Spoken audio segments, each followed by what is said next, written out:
네, 서울과 인천 등 수도권을 비롯한 중부 지역에 폭우가 내리고 있고 또 좀 잦아들었지만 계속해서 비는 내리고 있습니다. 자, 입추를 지나고 내리는 비로 보면 기록적이라는 평가가 나오고 있습니다. 오늘도 폭우가 계속된다는 예보가 나와 있는 상황이라서 비상 대응과 피해 예방 요령을 전문가 모시고 자세히 알아보겠습니다. 백승주 한국열린사이버대 소방방재학과 교수 나와 계십니다. 어서 오십시오. 네, 안녕하세요. 네, 안녕하십니까. 예.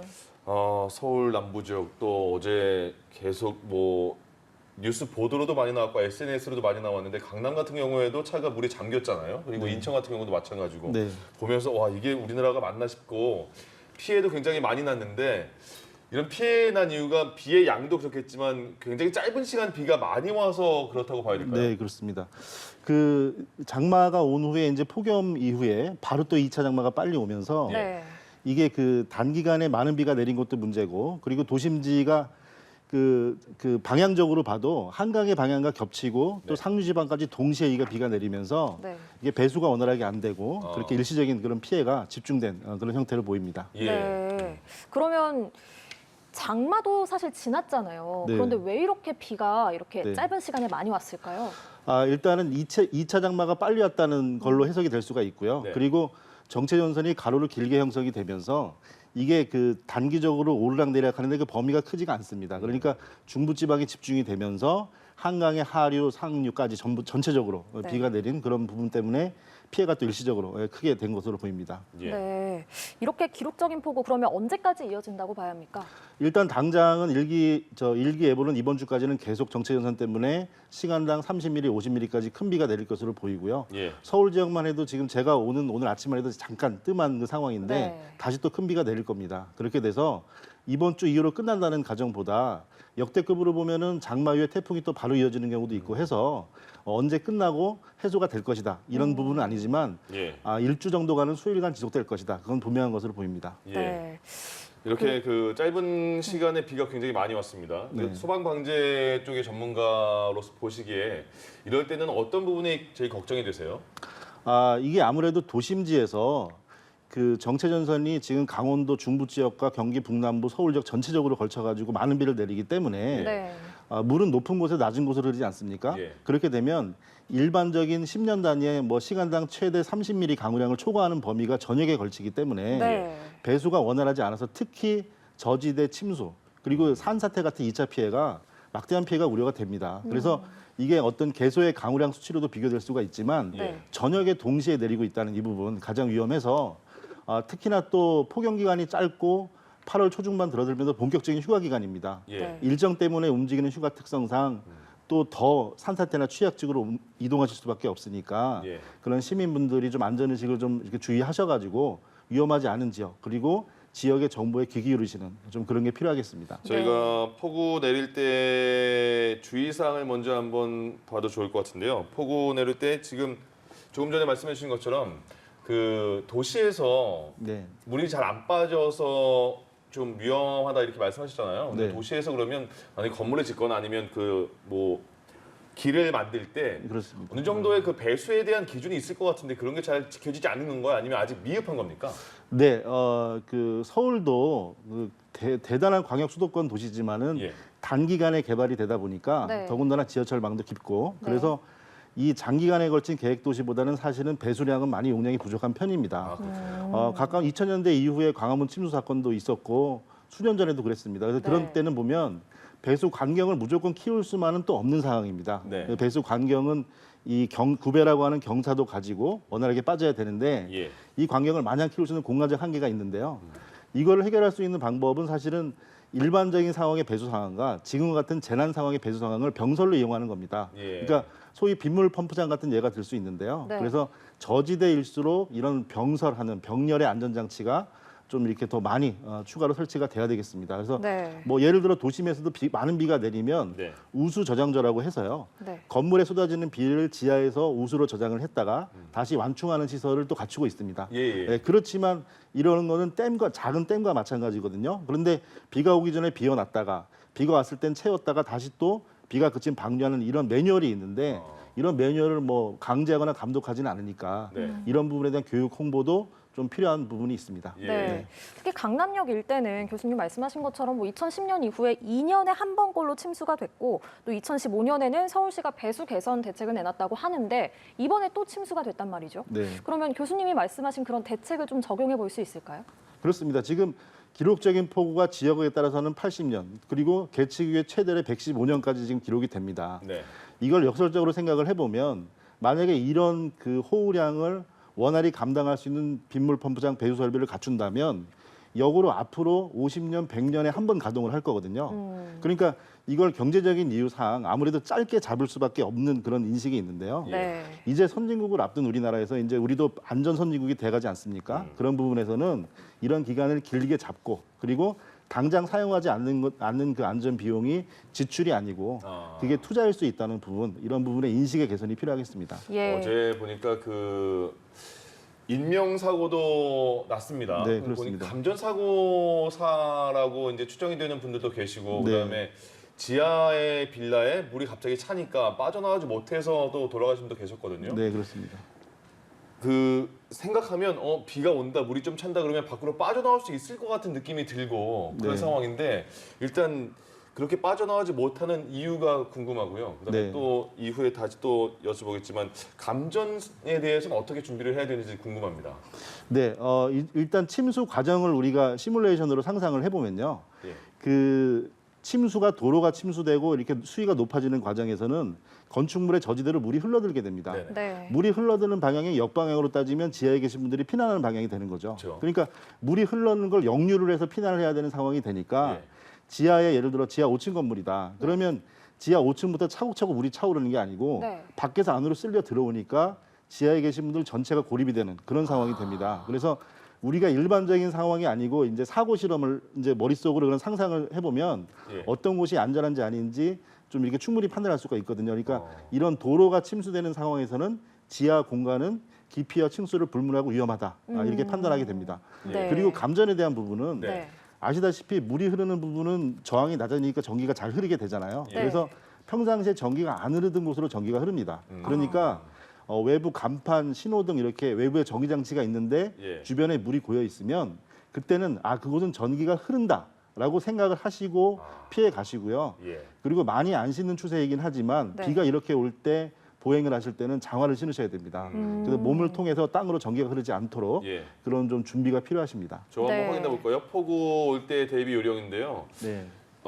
강풍이 바람이 많이 부는 때는 유리창이나 간판 근처는 당연히 피해야겠죠. 유리창 깨질 수 있고 간판 떨어질 그렇습니다. 수 있으니까요. 네. 그리고 가로등과 치도등 같은 고압 전선에 접근하지 말라가 지금 네, 말씀하신 감전 위험이겠죠. 젖고 물이 고이면 예. 저기는 전기가 흐른다 이렇게 판단하시면 되겠고요. 예. 그리고 낙뢰를 했을 때는 이 바깥에서 돌출되고 충격이 오기 때문에 건물 안 그리고 부득이하다면 5개일 때는 차 안이 더 안전하겠고요. 네. 그리고 보행을 하실 때는 어떤 뭐 도구나 우산 같은 걸 높이 드시고 하실 때는 예. 네. 건물 쪽으로 붙어 가시는 게 조금은 더 안전합니다. 뭐 안전한 건 왜 아니고 조금은 더 안전하고요. 네네. 예. 그리고 보행 시에 맨홀 뚜껑 같은 부분은 물이 고여 있으면 예. 이게 평지로 보이지만 네. 맨홀 뚜껑이 빠질 수가 빠질 수 있고 있죠. 그리고 이 지금 같은 역류 상황에서는 밑에서 밀어 올리기 때문에 뚜껑이 쳐올리는 상황 그리고 덮여있던 뚜껑이 옆으로 벗겨지는 상황들이 있습니다. 네. 그러니까 그런 부분에서 맨홀 인근 물이 고인 부분은 피하셔야 되겠고요. 그리고 정전 대비 손전등 그리고 보조 배터리 같은 걸로 준비하셔가지고 휴대폰으로 정보를 계속 검색하시고 네. 그리고 무엇보다 지금 산사태 위험지구에 계신 분들은 대피 명령이 내리는 부분이 있을 겁니다. 네. 그랬을 때는 식수와 비상식량도 미리 준비하셔서 예. 대피를 준비하셔야 되겠습니다. 예. 이어서 산사태도 확인해 볼까요? 산사태 주의사항도요. 네, 방송, 인터넷 등을 통해서 예보를 지속적으로 우선 확인을 해야 되겠고요. 산사태 위험 주변에서는 뭐 등산을 하신다거나 농지를 정리하시는 거는 그런 행위는 삼가셔야겠습니다.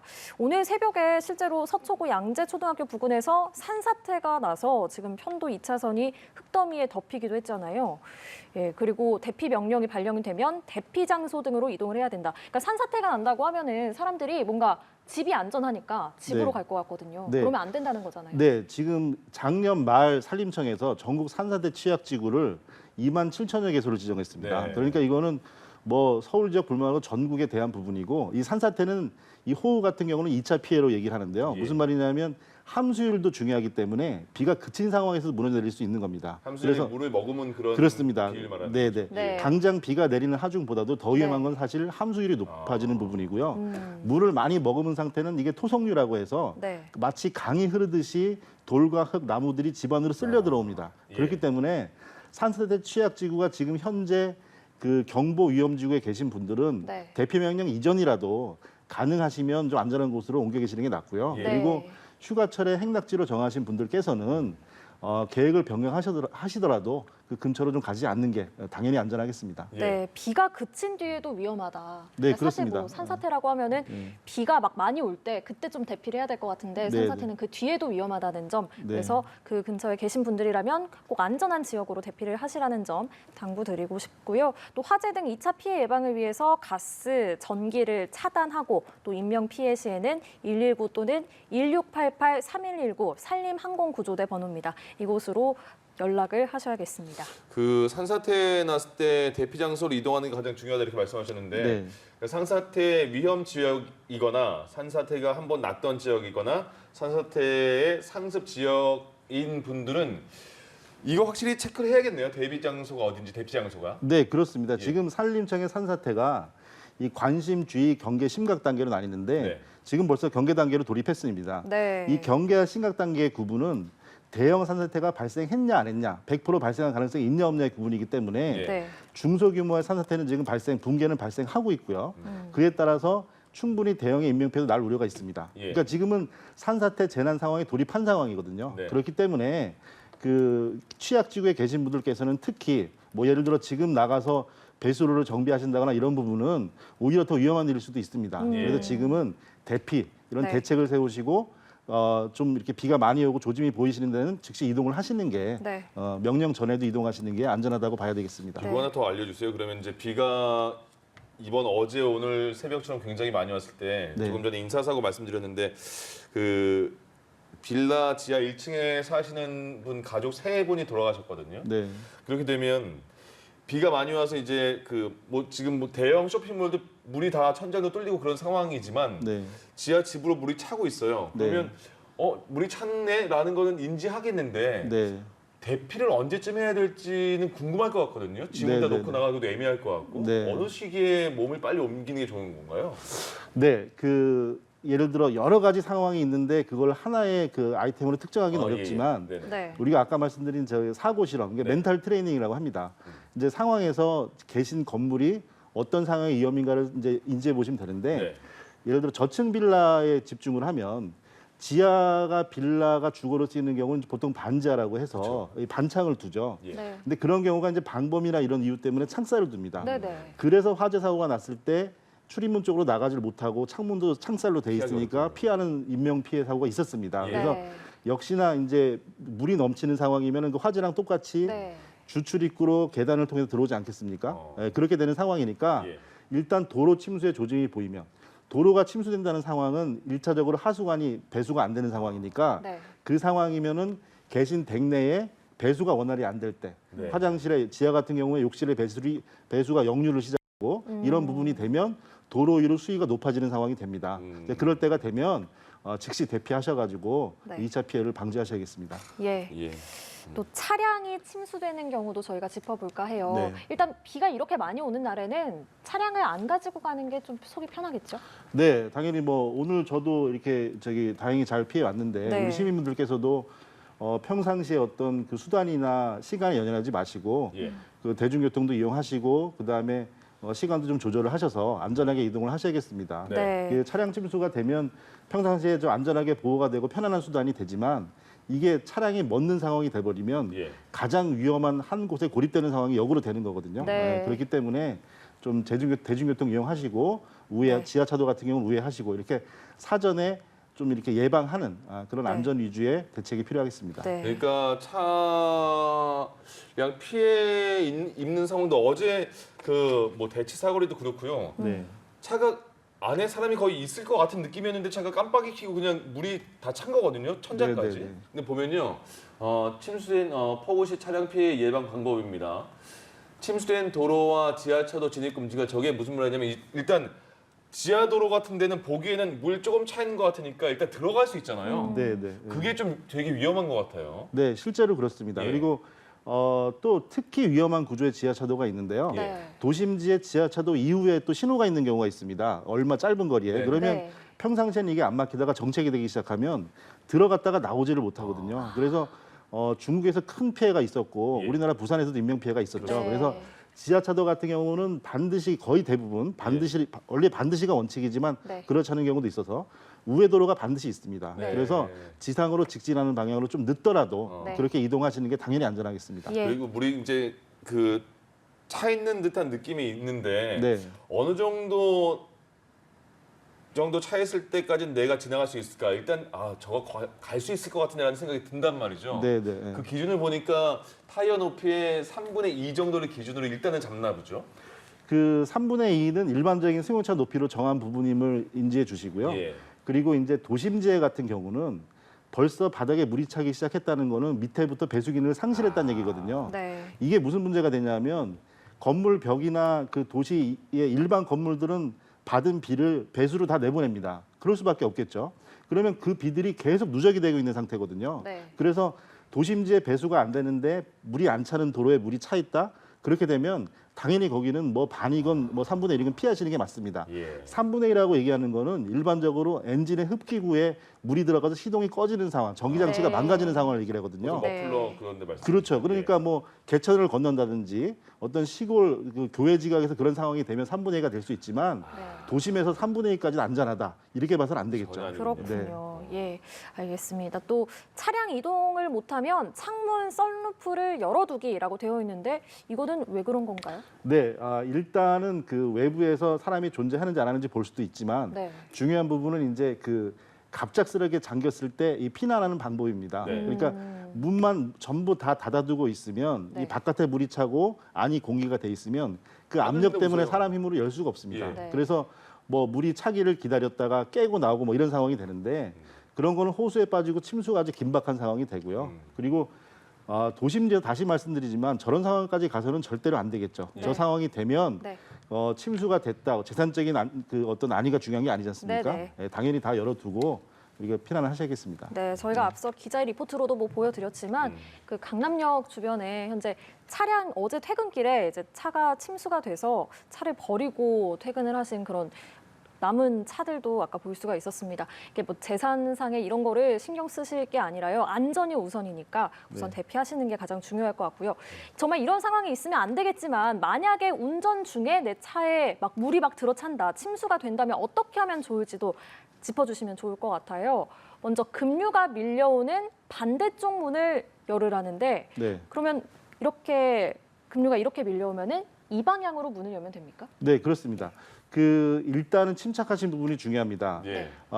사실 힘든 부분이지만 저런 상황을 예상해 보면 예. 도심지든 교외건 차가 침수되는 과정입니다. 저 과정은 그러면 차 안에 물이 어느 정도 차 있고 문을 열고 나갈 수 정도 수위까지 기다리는 상황이 돼야 되는데요. 예. 그렇기 때문에 이제 창문 열고 썬루프 열고 이런 얘기가 나온 거고요. 그리고 창문을 깨는 거는 이게 강화유리이기 때문에 네. 가운데는 아무리 충격을 해도 안 깨집니다. 예. 그리고 또 이런저런 상황에서 뭐 벨트가 꼬인다든지 사고 상황도 있을 수가 있으니까 예. 그래서 그런 상황에서는 좀 이렇게 안전 망치하고 이런 것들을 좀 비치를 해 두시고요. 네. 그리고 문을 열고 탈출하면 아까 말씀드린 대로 가장 위험한 상황에 가장 위험한 위치에 고립된 상황입니다. 그렇죠. 그래서 어디로 이동을 할지 네. 그리고 그 짧은 시간이지만 자기 위치도 119 신고를 통해 알리든지 예. 그래서 지금 현재 상황에서는 뭐 간단한 걸 도와달라는 부분에 119 출동 같은 거는 불가능한 상황이죠. 점점 더 심해지죠. 그렇지만 네. 인명 피해가 우려되는 급박한 상황에서는 어디든지 구조를 합니다. 그렇기 때문에 아주 짧은 시간에 신속히 잘 판단을 하셔서 예. 네. 피난할 위치를 보고 네. 그리고 이동할 방법을 생각하시고 자기 위치 구조를 알린 다음에 그 서로 의논을 하셔가지고 예. 의논이 되겠죠. 짧은 시간에 네. 그렇게 좀 피난하셔야겠습니다. 저거 네. 언젠가 제가 그 차량 침수 때 네. 안전하게 대피하는 법 이렇게 말씀하신 것처럼 차량 내부에 망치 있으면 가운데 창문은 절대 안 깨진다. 그러니까 네. 양 모서리를 깨라 이렇게 네, 그렇습니다. 전에 들었고 그 다음에 차량에 망치를 또 그 차량용 망치 있는 분이 많이 안 계실 것 같거든요. 네, 네, 그러니까 네. 그 머리 헤드 헤드레스트. 받침대를 좀 네네네. 빼면 그 네. 안에 쇠가 2개 박혀 있잖아요. 네, 그렇죠. 그걸로 깨는 방법도 있다. 그 같은데. 헤드레스트가 네. 그 저 철로 돼서 2개가 돼 있는데 네. 이게 강화 유리가 깨지는 원리는 네. 힘의 전체량보다 그 좁은 면적에 집중되는 부분이거든요. 네. 아. 그래서 그 망치 같은 거는 예를 들어 한 10,000몇천 원 정도면 비치를 합니다. 저도 차에 네. 비치를 하고 아. 다니는데 그 버스에 보면 이렇게 붙어 있잖아요. 그쵸. 이제 네. 그런 것들이 예전에 화재 사고 이후에 몇 개밖에 없던 게 지금 많이 설치가 돼 있는데 네. 그거 같은 게 끝이 뾰족하게 돼 있습니다. 네. 그래서 상대적으로 작은 힘으로도 깰 수가 있어요. 근데 그렇군요. 헤드레스트는 아무래도 사람이 다칠 우려도 있기 때문에 네. 끝이 조금 뭉툭한 부분이 있습니다. 그래서 네. 안 됐을 때는 그런 단계지만 예. 지금처럼 우리가 사전에 준비한다 이렇게 생각할 때는 당연히 파쇄 망치를 둬야지 이렇게 네. 좀 하는 부분이 있습니다. 그런 거 있잖아요. 그 길 가다가 이제 보도블록과 큰 길의 경계에 있는 빗물 바지 있잖아요. 네. 보통 그 많이들 가다가 쓰레기 많이 버리시고 담배도 그렇죠. 많이 버리시는 그렇죠. 그런 데 네네. 있잖아요. 네. 어제 SNS 나온 거 보니까 강남역 슈퍼맨이라는 분이 올라왔어요. 보니까 네. 그 빗물 바지를 물이 굉장히 많이 차 있었는데 빗물 바지를 드러내고 네. 손으로 그 안에 쓰레기를 다 빼셨다고 해요. 네, 그러니까 물이 다시 또 수위가 확 낮아졌다고 하는데 네, 네. 그런 점검도 굉장히 필요할 것 같네요. 네. 당연히 그렇습니다. 이 네. 호우 상황 그리고 산사태 예방도 만약에 단어 하나로 얘기한다면 배수로입니다. 네. 배수로만 제대로 정비가 돼 있으면 이런 재난의 대부분은 또 이렇게 많이 예방할 수가 있는데 예. 이게 점차 물이 내려가듯이 찌꺼기들도 밑으로 내려가거든요. 네. 그럼 점점 쌓이고 누적이 되게 됩니다. 그래서 기간이 길어질수록 위험도는 높아지니까 네. 당연히 모든 시민분들께서 도로 배수로를 정비하실 필요는 없겠죠. 네네. 그렇지만 집 주변 그리고 계신 곳 가정 이런 배수로 정비하시고요. 예. 네. 그리고 또 막힌 곳이 있으면 지자체에 알리고 신고하셔서 조치를 할 수 있도록 그렇게 하셔야겠습니다. 예. 현재 행정안전부는 중대본 비상대응 최고 수준인 3단계를 발령했고 또 풍수의 위기 경보도 경계에서 심각 단계로 상향이 됐습니다. 네. 이게 그러면 어떤 의미고 앞으로 어떤 조치가 이루어지는지도 짚어주실까요? 네, 이게 이제 경계에서 심각, 그러니까 관심주의 경계 심각에서 경계와 심각은 대형 재난의 입구에 들어와 있는 겁니다. 그렇게 된 부분에서는 일단은 중앙에서는 사고 수습 대책본부가 본격적으로 활동을 시작합니다. 이제 사고가 발생했기 때문에 그런 거잖아요. 예. 이제 그렇게 되면 지역 지대본, 지역 대책 본부를 초기 지휘를 하고 그리고 사고 수습과 그다음 수습 이후의 대책까지 논의 마련을 하게 됩니다. 그리고 지역 대책 본부에서는 응급 구조, 구호 활동을 벌이게 되고요. 이렇게 돼서 이제는 그 재난이 발생해서 예방한다는 단계가 아니고 네. 대응 단계로 본격적으로 들어와 있는 겁니다. 네. 그렇습니다. 예. 그러면 그 이제 거의 마지막이 될 텐데요. 그 지금 집안 침수, 그러니까 집에 물이 다 차서 가전기기나 무슨 가구들 다 젖었습니다. 네. 그리고 이제 지금 물이 좀 빠지니까 그 가구나 가전제품 등등 어떻게 복구를 해야 될 텐데 네. 지금은 중요한 게 뭘까요, 앞으로? 이제 비는 뭐 비가 더 오겠지만 그쳤다고 네. 치고 이후에 그 대응 상황이요. 네. 일단은 예를 들어 산사태 취약지구에서 대피 상황을 먼저 살펴보면 예. 말씀드린 대로 함수율이 낮아지지 않았기 때문에 비가 그쳐도 그리고 다음 주도 또 비가 이어질 수 있기 때문에 네. 비가 그쳐도 바로 복귀하시기는 어렵습니다. 그래서 마련된 대피 공간 그리고 이 거주 공간으로 이동하셔서 그 사그라들 때까지 기다려서 대피하셔야 되겠고요. 예. 그리고 이제 일반적인 도시인지 침수 구역에서 가전제품 이런 것들이 침수가 됐을 때 네. 2차는 이제 당연히 그 누전 감전 사고고요. 예. 그리고 화재 사고로 이어질 수 있습니다. 요즘 전자제품은 간단한 전기 장치도 그 기판으로 돼 있기 때문에 어떤 접점도 물론 젖었다가 말리면 다시 사용하면 위험하지만 네네. 네. 마치 핸드폰과 같습니다. 물에 젖었다고 말리면 원치가 되는 게 아니잖아요. 예. 그렇기 때문에 이 가전제품들은 당장 사용이 되더라도 네. 일단은 침수가 완전히 된 것들은 침수 차량 못 쓰는 것처럼 안 쓰는 게 맞습니다. 예. 안 쓰는 게 맞고 그리고 특히나 더 위험한 전열기구들 이런 것들은 살피고요. 차단기가 떨어지는 증상이 있다. 그런 부분에는 원인을 해결하시고 사용을 하셔야겠습니다. 예, 알겠습니다. 오늘 폭우의 비상 대응과 피해 예방 요령 백승주 한국열린사이버대 소방방재학과 교수와 함께 이야기 나눠봤습니다. 고맙습니다. 네, 감사합니다.